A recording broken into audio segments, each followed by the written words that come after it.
Sanctuary cities like New York, Los Angeles, and Boston generally protect nonviolent immigrants from deportation, and those cities and their politicians are often targeted by Donald Trump. They want more people in their sanctuary cities. Well, we'll give them more people. We can give them a lot. We can give them an unlimited supply. And let's see if they're so happy. They say we have open arms. They're always saying they have open arms. Let's see if they have open arms. So far, Trump hasn't made good on that idea, but his words last April did conjure up echoes from the early 60s. At the height of the civil rights movement and in retaliation for an effort to integrate Greyhound buses, Southern segregationists gave African-American residents one-way bus tickets to communities in the North. Gabrielle Emanuel has the nearly forgotten story of the reverse Freedom Riders. This is me and my mom. Betty Williams was 18, the second oldest of 13 kids, when Southern segregationists sent her family north with false promises of jobs, housing, a better life. It was 1962, and her mother was dressed to meet President Kennedy. She was actually told that the Kennedy was going to meet her wherever she was dropped off in Hyannis. She was thinking that they was going to be there. 3 days after leaving Little Rock, Arkansas, their Greyhound bus arrived in Hyannis, not far from the Kennedy family's summer compound.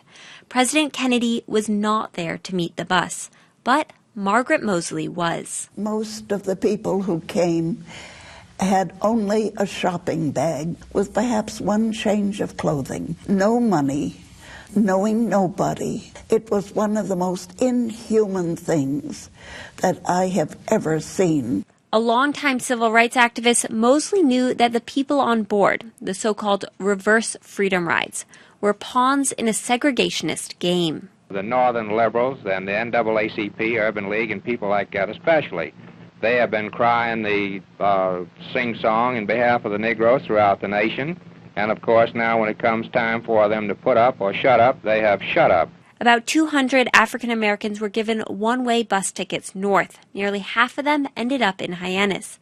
They were housed for a time at Otis Air Force Base. As I drove one family up one evening, the young son in the family asked me, "Where are the cotton fields?"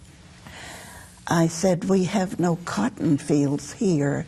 He said, "Well, what am I going to do to find employment? I can chop cotton.